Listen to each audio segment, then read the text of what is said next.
Well, it's going to be a fun week for us here in Luke because, one, you might hear the sound of something like popcorn popping in the background. It's not. That's actually rain. It might be hail. I'm not sure, but it's storming outside. And like the post office, we don't stop for anything. We deliver for you. So we're going to jump right here into Luke, but it may be fun also because I'm going to answer a question that one of you, our readers, had about this particular passage. So if you have questions about what you read during the week, you can email those to me, pastor@gl.church, and maybe that'll be a question that we entertain for the week. So this one comes from Luke Chapter 4, we see the temptation of Christ. We read about it in an earlier gospel. We get a little bit different details from Luke. Look at Luke 4, verse 1. Jesus, full of the Holy Spirit, returned from the Jordan and was led around by the Spirit in the wilderness for 40 days, being tempted by the devil. And he ate nothing during those days, and when they'd ended, he became hungry.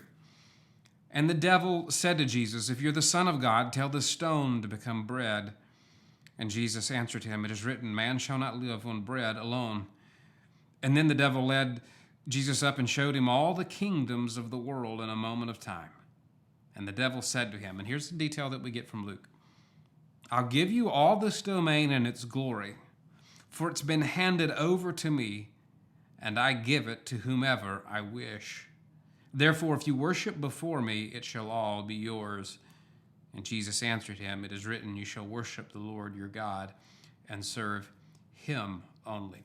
So the question that someone had this week is about the devil and the details, or the details here of the devil. Does the devil actually have this sort of authority, or was he lying to Jesus? Now that's an important question because it reveals the nature of temptation. Sometimes it's the case that we are dealing with something that's just a lie. That is one tactic of the devil. He offers us something, promises something, or says something about himself or about the nature of God that simply isn't true. So that's a good observation. In this case, if I had to guess, I think there's a sense in which it's probably true that the devil has an authority that is like this. Because in other places in the gospel that we haven't gotten to, in the Gospel of John, he's often called the ruler of the world.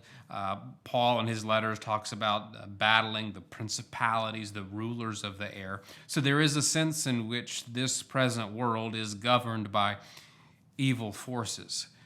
So there's a sense in which this is true, as strange as it seems. It's not unlike what we see in the book of Job, in which the devil is interacting with God and talking about the things that he would like to do on the earth and the way that he would interact with Job. We also see in other books, like the book of Daniel, that seems to be that the devil and his angels have control over certain principalities and rulers of the world.